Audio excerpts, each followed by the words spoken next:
Hoje nós vamos pregar sobre a mensagem cristocêntrica. Cristocêntrica. Não é isso, pastor William? Chega de coaching nas igrejas.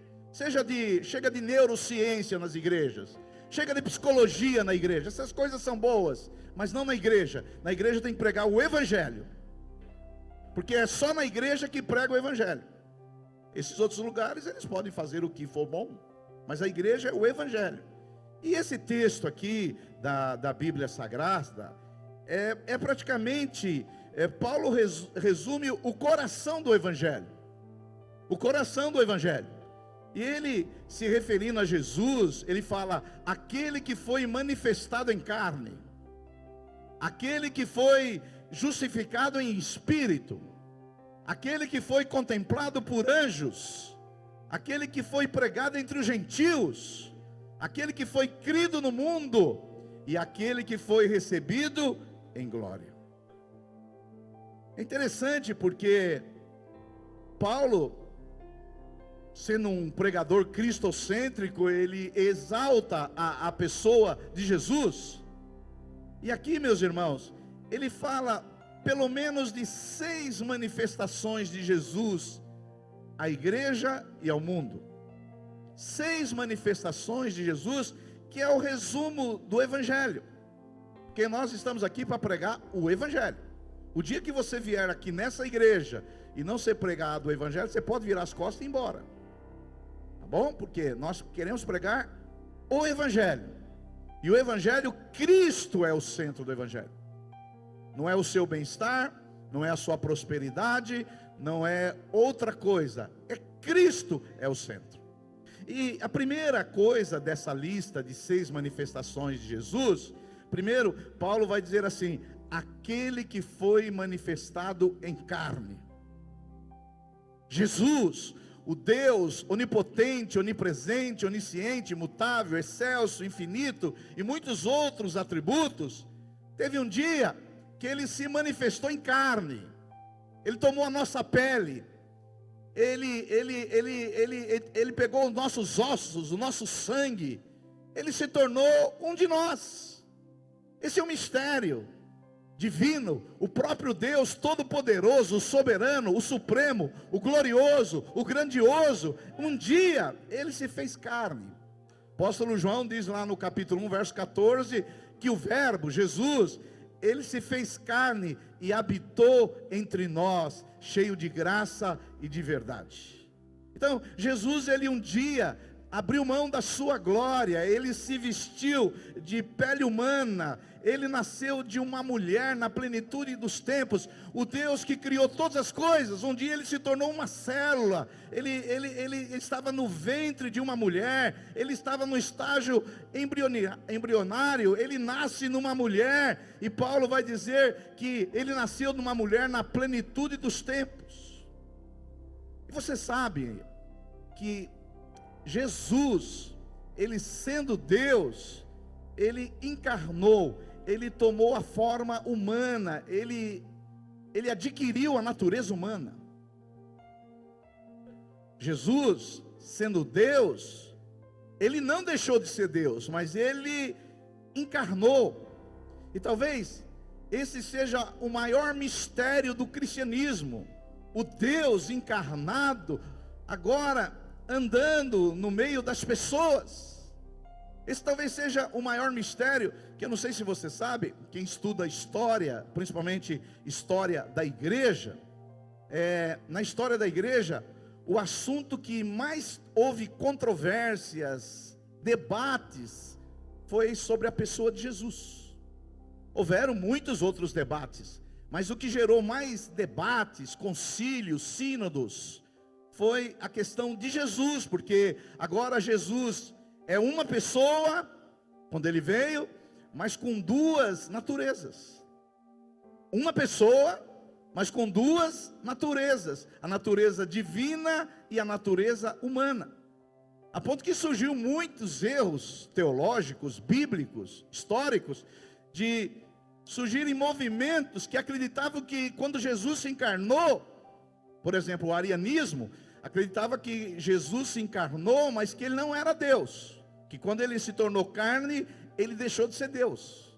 É um movimento herético, um erro, que dizia que Jesus era apenas um homem especial, mas não era Deus. Heresia, erro. Houve outro movimento dentro da cristologia, chamado docetismo, que eles acreditavam que Jesus era Deus, mas que ele não era homem, e que ele só tinha uma figura humana, uma forma humana, assim, parecia um homem, mas não era, porque ele não encarnou, ele sempre foi Deus, e apenas uma figura humana para que as pessoas se identificassem. Esses movimentos na igreja houveram. E um terceiro movimento que houve também, sobre a questão da pessoa de Jesus, porque Paulo diz que ele foi manifestado em carne, o nestorianismo. O nestorianismo dizia que na cruz não morreu Jesus Deus, morreu o homem Jesus. O nestorianismo, que tem algumas igrejas até hoje que são, eles acreditam que na cruz Deus não morreu, porque Deus não morre. E surgiu um movimento que dizia que quem morreu na cruz foi o Jesus homem, mas o Jesus Deus nunca deixou de existir. Mas isso é uma heresia também. Talvez você seja aqui, você seja nestorianismo. Mas eu quero te afirmar que no decorrer da história houveram concílios, debates, e no quarto século encerrou essa conversa no concílio de Macedônia, dizendo: Jesus é 100% homem e 100% Deus, e ressuscitou sendo Deus homem. Aleluia! Então, Paulo, ele vai dizer que esse Jesus, ele manifestou em carne, ele era uma pessoa, mas com duas naturezas. E para quem estava aqui domingo passado, eu falei de 4 motivos, porque Jesus teve que se encarnar, porque Jesus teve que virar homem, Jesus teve que se tornar gente. E um dos motivos que eu falei é porque Jesus, ele se tornou como homem para dar dignidade. O homem caiu lá no jardim do Éden, e o homem virou assim, uma coisa horrível. O homem virou quase uma besta fera. Deus guardou o homem, mas o homem não é mais a imagem de Deus hoje. O homem é a imagem de Deus ofuscada. E um dos motivos porque Jesus veio é para dar dignidade, é para restaurar o homem, é para que o homem possa olhar para Jesus não só como seu Salvador e o seu Senhor, mas olhar para Jesus como aquele que é o modelo da sua vida. Olha, eu tenho que me parecer com Jesus. A vontade de Deus é que cada pessoa se pareça com Jesus, porque Jesus é o nosso molde. Por isso que Paulo, ele vai dizer assim: sede meus imitadores, como eu sou de Cristo. Então, nós como crentes, nós não estamos aqui apenas para praticar uma religião, uma liturgia, um ritual, um credo. Nós estamos aqui para Deus nos transformar pelo Espírito Santo, para que nós sejamos parecidos com Jesus Cristo. Aleluia. O segundo motivo que Paulo fala dessas 6 manifestações, Paulo fala: olha, aquele que foi manifestado em carne, Jesus, foi se manifestado em carne, aleluia. O segundo motivo que Paulo vai dizer sobre esse glorioso Jesus, é que ele foi justificado em espírito. Diga comigo: justificado em espírito. Diga mais forte: justificado em espírito. Diga mais forte: justificado em espírito. Justificado em espírito. Se você olhar o ministério, a vida de Jesus, você vai ver que tudo foi dependente do Espírito Santo. O próprio Isaías, há 700 anos antes do nascimento de Cristo, quando profetizou sobre o Jesus que viria, ele disse assim: olha, o Espírito do Senhor está sobre mim, e me ungiu a pregar boas novas aos quebrantados de coração, e proclamar libertação aos cativos. Foi profetizado 700 anos antes de Jesus, como ele seria. Jesus também, no seu nascimento, aconteceu, o Espírito Santo veio sobre Maria e encheu Maria. Jesus ele estava cheio do Espírito Santo. No dia do batismo, quando Jesus foi batizado, a Bíblia Sagrada diz que o Espírito Santo veio sobre ele, e uma voz do céu disse: esse é meu filho amado, a ele ouvir. Quando você vê os milagres de Jesus, as realizações dos milagres de Jesus, você vai ver que ele viveu no poder do Espírito Santo. Na ressurreição, quando Jesus morreu, ficou 3 dias ali, né? Ele foi ressurreto pelo o poder do Espírito Santo. Então, o Espírito Santo, ele sempre confirmou Jesus. Por isso que o texto vai dizer assim, que ele foi justificado em Espírito, porque a concepção de Jesus foi pelo Espírito. Jesus foi revestido pelo Espírito. No seu batismo ele foi cheio do Espírito. Ele enfrentou a tentação no deserto cheio do Espírito e viveu no poder do Espírito Santo.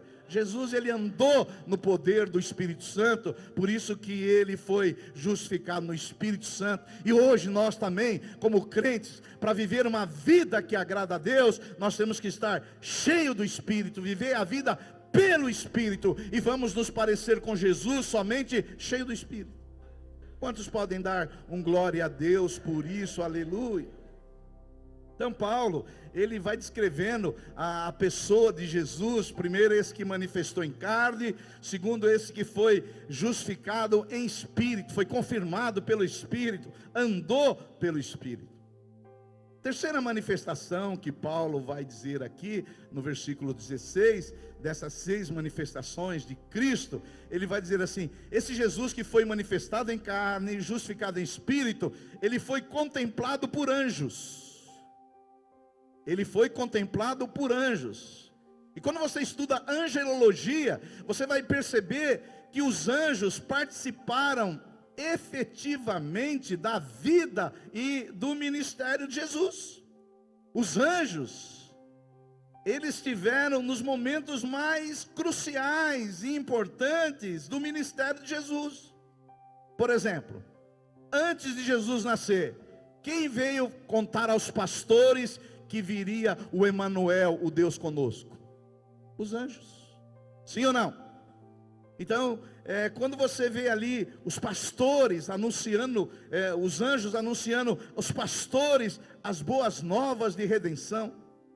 Então, quando você vê, por exemplo, Jesus ali, na tentação no deserto, que Jesus foi tentado pelo diabo no deserto, você vê ali que aparece o anjo caído, Lúcifer, Satanás, tentando Jesus, apresentando para ele ali um monte de propostas, na verdade um monte de mentiras. Mas quem assistiu Jesus ali na sua tentação? Os anjos. O diabo falou: faz com que essas pedras se transformem em pães. Jesus disse: nem só de pão o homem viverá, mas de toda palavra que procede da boca de Deus. E depois de 40 dias sendo tentado pelo diabo, os anjos viram e serviram ali a Jesus. A gente pode ver Jesus contemplado por anjos também no Getsemane. Vocês sabem que no Getsemane foi onde Jesus fez aquela oração: se for possível, passa de mim, Pai, esse cálice. Ou seja, foi um dos momentos mais difíceis de Jesus. Jesus ali, na sua natureza humana ali, junto com a natureza divina, sofrendo, sabia que ia enfrentar a cruz, mas o pior de tudo, ele sabia que ele ia ter que morrer, que ele ia perder a comunhão com o Pai, algo que nunca aconteceu em toda a eternidade. O Pai e o Filho sempre estiveram juntos, mas Jesus sabia que por um momento ele teria que morrer pelos nossos pecados, e a comunhão com o Pai, ela seria desfeita. Ele perderia essa glória do Pai, essa comunhão do Pai, e para ele estava muito difícil, e ele fez aquela oração conhecida: Pai, se for possível, passa de mim esse cálice. Foi possível? Não foi possível. Ele teve que realmente passar por esse cálice. Ele teve que perder a comunhão com o Pai, porque o meu pecado, o seu pecado, o pecado de toda a humanidade recaíram sobre Jesus. E Jesus levou ali todos os nossos pecados, passados, presentes e futuros. Todos os nossos pecados caíram ali sobre Jesus de Nazaré. E ali Jesus sofreu muito. E a Bíblia diz que nesse momento do Getsemane, quem deu assistência para Jesus? Os anjos. Os anjos. Os anjos, eles assistiram Jesus. Em outro momento que aparece os anjos, porque a Bíblia Sagrada diz que Jesus foi contemplado por anjos, na ressurreição. Jesus havia ressuscitado, e quem aparece ali no túmulo que Jesus foi sepultado? Os anjos. Os anjos eles estiveram nos grandes momentos com Jesus. Quando Jesus morre e ressuscita e vai ser elevado aos céus, assunto aos céus, quem aparece ali do lado de Jesus? Os anjos.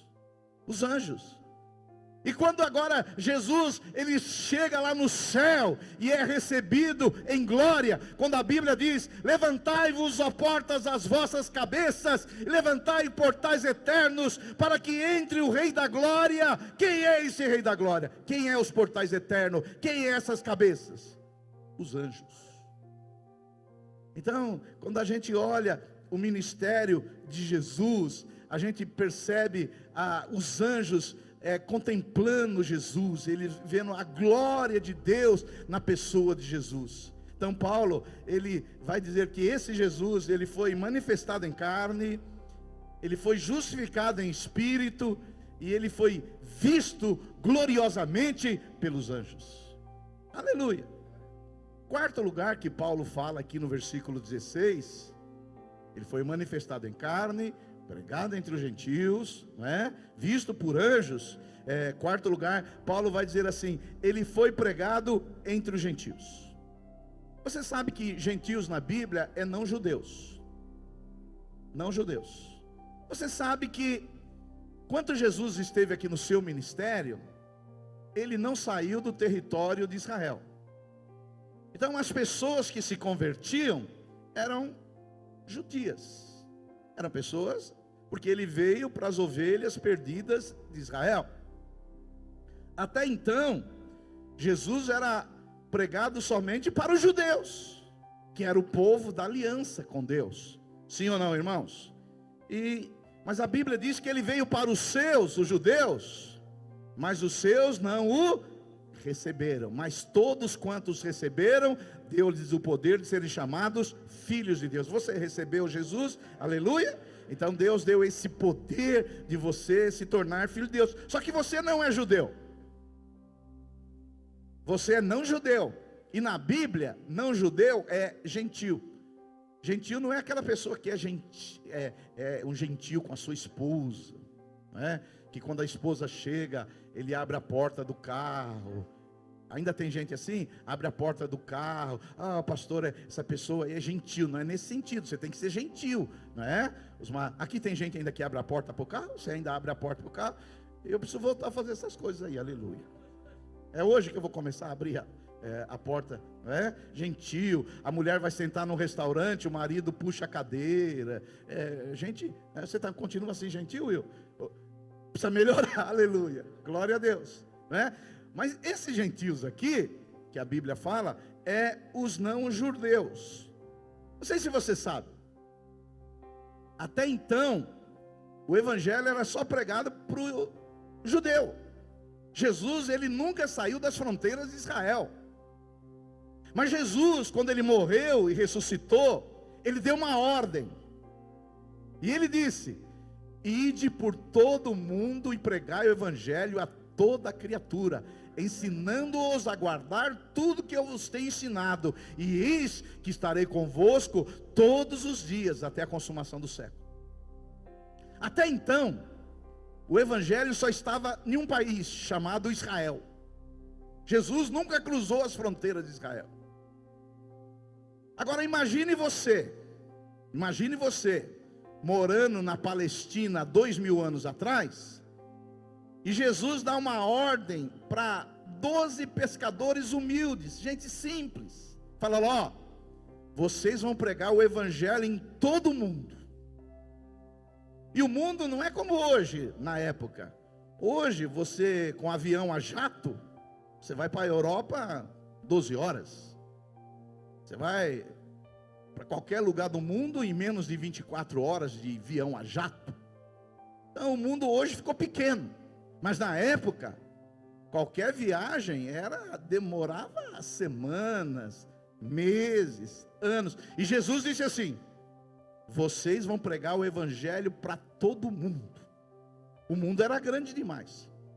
Por isso que tem um amigo meu que ele diz assim: depois que Jesus veio do céu para a terra, tudo ficou perto. Tudo ficou perto. Depois que Jesus veio do céu para a terra, tudo ficou perto. Irmãos, e aí os discípulos, eles cumpriram a grande comissão. Eles começaram ali pela Antioquia, foram ali para Samaria, depois foram ali para a Ásia Menor, chegou em Roma, chegou na Espanha, e o evangelho foi sendo divulgado, e a palavra de Jesus foi se cumprindo, e o evangelho foi sendo pregado assim, em muitos lugares. E eu vou te dizer hoje uma coisa: não tem um país do mundo que não já ouviu o evangelho. Não tem. Hoje você sabe, a ONU, ela tem alistada pelo menos 198 países, mas tem países que não estão na ONU, mas são mais de 200 países que existem hoje no mundo. Todos os países já ouviram o evangelho, seja pela internet, seja por rede social, seja por missionários, seja por bíblias. Todo mundo já ouviu o evangelho. Por isso que nós como igreja temos que ficar atento, porque tem muitas pessoas que eles ficam assim, os sinais da vinda de Jesus: terremoto, fome, guerra, tribulação, pandemia. E é verdade, essas coisas Jesus falou que antecedia a vinda dele. Mas Jesus também disse que o evangelho seria pregado a todo mundo e viria o fim. Hoje, o evangelho já foi pregado em todo mundo. Essa profecia já se cumpriu. E Jesus, hoje ele é conhecido em todo mundo. E graças a Deus o evangelho chegou para nós aqui. Claro que primeiramente pelos jesuítas não chegou um evangelho puro. Não chegou um evangelho genuíno. Chegou um evangelho misturado. Não é? Quando vieram a turminha lá de Portugal. Mas graças a Deus, um dia vieram os missionários aqui, pregaram o evangelho puro, e disseram: não é a tradição a nossa regra de fé. A nossa regra de fé é a Bíblia Sagrada, inerrante, indiscutível. E hoje você está ouvindo a Bíblia Sagrada, o Evangelho de Jesus Cristo, aleluia, que está sendo pregado para você aos gentios. Aleluia! E talvez você não saiba, o Brasil é o segundo país do mundo que mais produz Bíblias.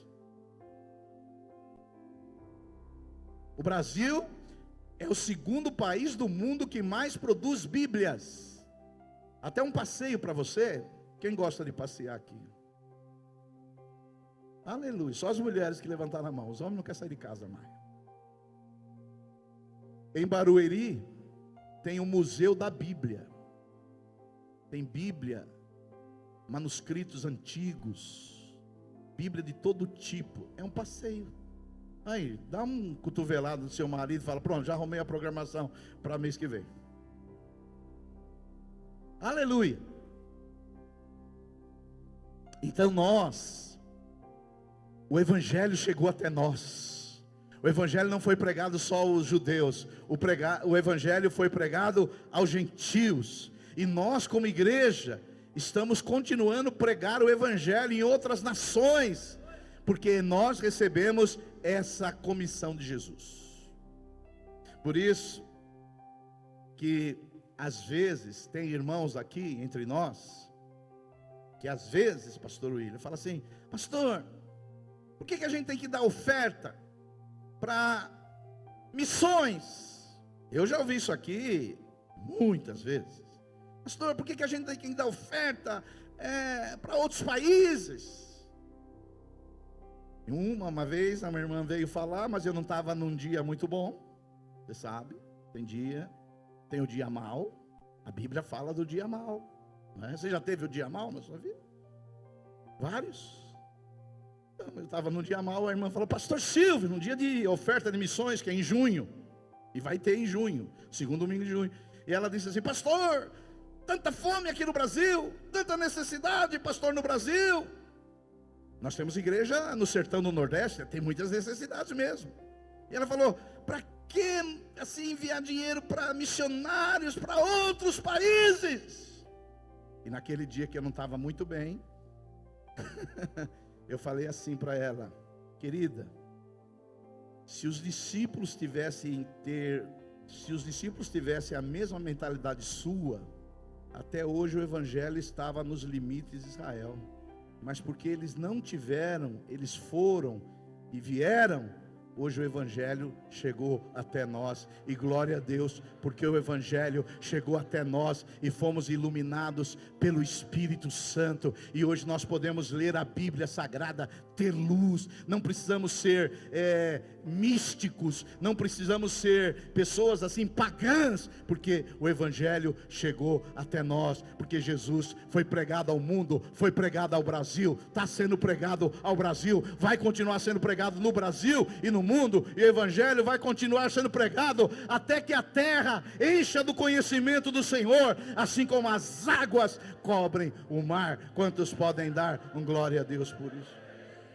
E quero profetizar sobre a sua família. Vão ouvir o evangelho, vão sair da escuridão, vão sair da obscuridade, não vão andarão mais na carne, não vão andar mais segundo o principado da potestade do ar, não vão andar mais segundo o curso desse mundo, mas o Espírito Santo, através da pregação do evangelho, vai iluminar, e você verá você e a sua família servindo ao Senhor. Digam glória a Deus, aleluia, aleluia.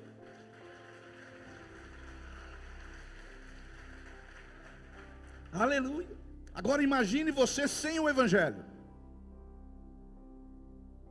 Imagine você se você não conhecesse a Bíblia Sagrada. Imagine onde você estaria hoje sem conhecer o evangelho.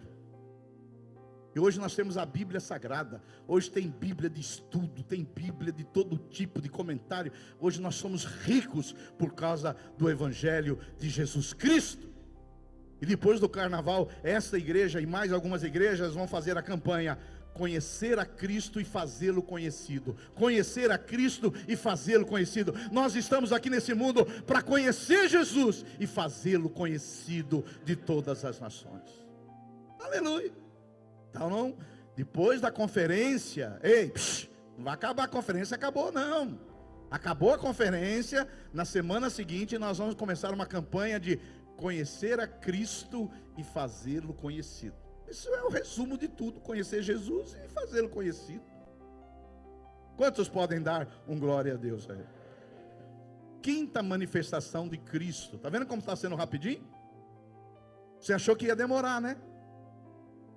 Quinta manifestação, Jesus, relembrando você, ele foi manifestado em carne, ele foi justificado em espírito, ele foi visto pelos anjos, ele foi ele foi pregado entre os gentios e foi agora quinto, crido no mundo. Aleluia. Eu não sei se você sabe, o evangelho, ele foi crido no mundo. Por mais que nem todos sejam nascidos de novo, o cristianismo é a maior religião do mundo. Eu sei que existe uma mistura aí. Existe católico romano, igreja ortodoxa grega, igreja ortodoxa russa, existe os coptas no Egito, existe os protestantes, dentro dos protestantes tem os evangélicos, tem essa mistura toda, mas nós não estamos aqui para julgar ninguém. Mas o evangelho, ele é crido no mundo. A mensagem do evangelho, ela passou por perseguições. O comunismo tentou destruir a Bíblia. Na era das trevas, tentaram proibir a Bíblia. Mas o evangelho rompeu as barreiras culturais. O evangelho chegou em todos os lugares. Hoje tem Bíblias para várias tribos indígenas, várias linguagens. A Bíblia está interpretada a mais de 1000 línguas e idiomas. E o evangelho, ele está sendo pregado ao mundo. Mas tem uma coisa aqui que você tem que saber porque o evangelho foi pregado ao mundo. Antes de Jesus morrer na cruz, o diabo ainda não tinha sido derrotado. e ele cegava as nações. A única nação que servia a Deus na antiga aliança era Israel. Mas o diabo não tinha sido derrotado. Mas a Bíblia Sagrada diz que Jesus entrou na casa do valente, amarrou o valente e saqueou os seus bens. Na cruz do Calvário, Jesus pisou na cabeça da serpente e o diabo foi amarrado. E hoje ele não pode impedir que o evangelho seja pregado. Hoje o evangelho continua sendo pregado e vai continuar sendo pregado até os eleitos do Senhor conhecer todo o evangelho. Todos aqueles que o Senhor separou para estar no seu reino vão ouvir o seu evangelho, e o diabo não pode cegar, porque ele foi amarrado, ele foi saqueado, ele foi ferido, e um dia ele será lançado no lago de fogo, junto com o anticristo, a besta e o falso profeta, e aqueles que não ouvem e seguem o evangelho. Então hoje nós somos livres para o evangelho. Hoje o diabo está amarrado, ele está numa prisão provisória, já foi condenado, mas um dia ele será lançado no lago de fogo. Agora, porque o diabo foi amarrado, o evangelho pode ser pregado às nações. Até então, antes da cruz, só Israel. Depois que ele foi derrotado, o evangelho está sendo pregado às nações. Talvez você não sabe, nós fazemos parte de uma organização internacional chamada Global Kingdom, que tem igrejas no mundo todo, as maiores igrejas do mundo. E tem uma igreja no Egito, que é no Lixão, na cidade do Cairo. Pastor Samé, amigo nosso, ele disse que nunca se converteu tantos muçulmanos como estão se convertendo agora. Aleluia, aleluia. E esse pastor é muito sério, conservador, tradicional. Não é os malucos que tem visão aí todo dia, não. Esse pastor, nós perguntamos para ele, qual tem sido, assim, a estratégia, a maneira que os muçulmanos têm conhecido Jesus no Egito. Não sei se você sabe, o Egito é o cérebro do Islã. Os pensadores do Islã estão no Egito. Eu já estive no Egito. E o pastor Samé respondeu: Jesus tem aparecido para os muçulmanos. Jesus em pessoa tem aparecido para os muçulmanos. E os muçulmanos, quando veem Jesus, a glória de Jesus, o fulgor de Jesus, eles procuram a igreja no Cairo para ser batizados. Eu pessoalmente, eu sirvo a Deus já faz 47 anos, eu nunca vi Jesus. Eu sei que tem gente aí que vê Jesus todo dia, né? Não estou falando desses não, eu estou falando de umas pessoas sérias, que tem a maior igreja do Egito, com 6.000 pessoas no lixão do Egito. E ele diz, Jesus aparece para as pessoas. Jesus glorioso aparece para as pessoas. Olha que glória, Jesus aparece. E ele conta um testemunho. Ele é uma pessoa muito séria, e ele nem gosta de falar dessas coisas, porque ele sabe que o povo é místico. Ele fica na dele. Ele disse que um dos jovens que viu Jesus, chegou para o pai dele no Egito e disse assim: pai, eu vou me batizar numa igreja cristã. Isso no Egito deserda você. No Egito você não arruma mais emprego se você falar uma coisa dessa. No Egito você acabou com a sua vida, com a sua carreira, acabou com tudo. E quando esse jovem chegou para o pai e falou: pai, eu tive um encontro com Jesus, ele teve a visão de Jesus, eu vou me batizar numa igreja cristã. O pai dele falou assim: ah, pode sim, filho, pode se batizar. E ele estranhou, porque o pai dele é muçulmano. Falou: pai, mas o senhor não vai brigar comigo, o senhor não vai me xingar, o senhor não vai me expulsar de casa, o senhor não vai fazer as coisas aí que o senhor sempre falou do cristianismo? Ele falou: eu não vou fazer, sabe por quê? Desde quando você começou a ler essa Bíblia dos cristãos, eu comecei a colocar veneno na sua comida, e já era para você ter morrido.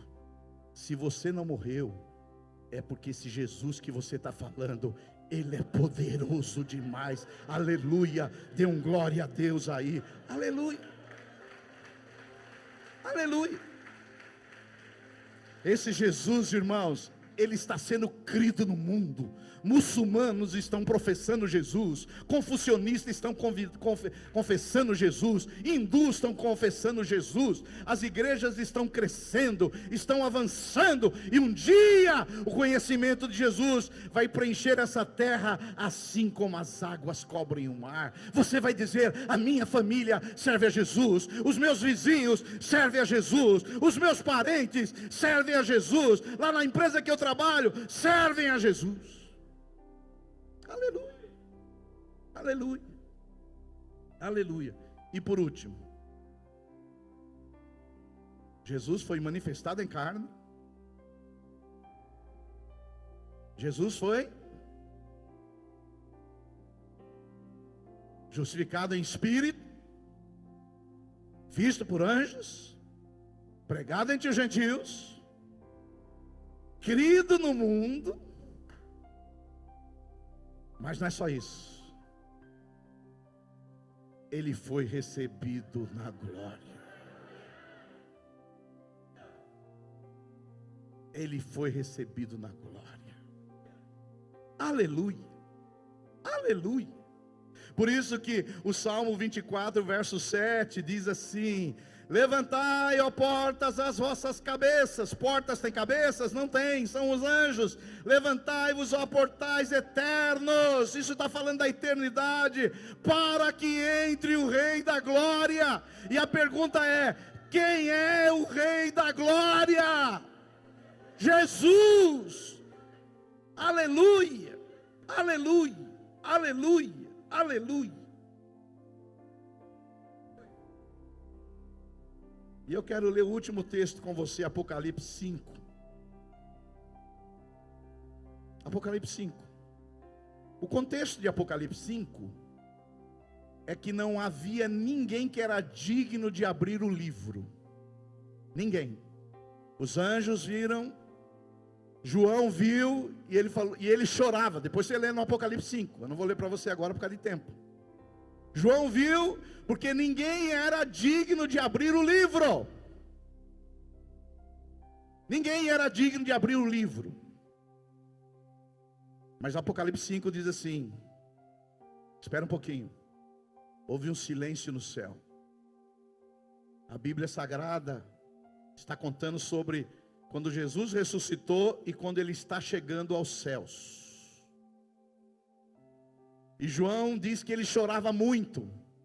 Mas alguém disse: João, espere um pouco. Algo aconteceu lá na terra. E João, ele para de chorar no capítulo 5. E a Bíblia diz que subiu um cordeiro com uma roupa de tinto e sangue. E João disse que esse é digno de abrir o livro. Esse é digno de abrir o livro. E Apocalipse 5, depois você lê em casa, é longo. E aí o apóstolo João diz no capítulo 5, verso 11: vi e ouvi uma voz de muitos anjos ao redor do trono, 2 seres viventes e 2 anciãos, cujo número era de milhões e milhões e milhares de milhares, proclamando em grande voz: digno é o cordeiro que foi morto de receber o poder e a riqueza e a sabedoria e a força e a honra, é a glória e o louvor.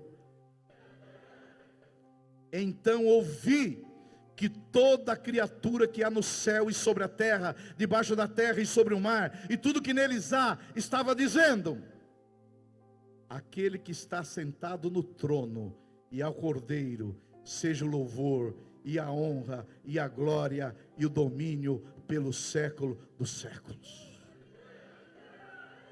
Esse Jesus que foi manifestado em carne, esse Jesus que foi justificado em espírito, esse Jesus que foi visto por anjos, esse Jesus que foi pregado entre os gentios, esse Jesus que foi crido no mundo, ele foi recebido em glória, está à direita do Pai, intercedendo por nós, aleluia. E um dia, toda criatura que há no céu, e na terra, e debaixo da terra, eles vão dizer: aquele que está sentado no trono e ao Cordeiro, seja o louvor, a honra e a glória e o domínio pelo século dos séculos. Deixa eu falar para você que veio aqui nessa noite, nessa manhã, que nunca confessou que Jesus Cristo é Senhor. Um dia, todos vão ter que confessar que Jesus Cristo é o Senhor. Inclusive o diabo. A Bíblia diz que toda língua vai confessar que Jesus Cristo é o Senhor. Um dia o diabo vai ter que confessar que Jesus Cristo é o Senhor. Um dia o anticristo vai confessar que Jesus Cristo é o Senhor. Um dia a besta vai confessar que Jesus Cristo é o Senhor. Um dia o falso profeta vai confessar que Jesus Cristo é o Senhor. O Islã um dia vai confessar que Jesus Cristo é o Senhor. Os hinduístas um dia vão confessar que Jesus Cristo é o Senhor. Os agnósticos um dia vai ter que confessar que Jesus é o Senhor. Os ateus um dia vão ter que confessar que Jesus Cristo é o Senhor. Mas nós não. Nós já confessamos. Ele é o nosso Senhor. Ele é o nosso Salvador agora. Ele é o nosso Redentor. É Ele quem nós adoramos. É Ele quem nós servimos. É Ele que nós amamos. É Ele que nós vamos gastar a nossa vida. É Ele que nós declaramos: Santo, Santo, Santo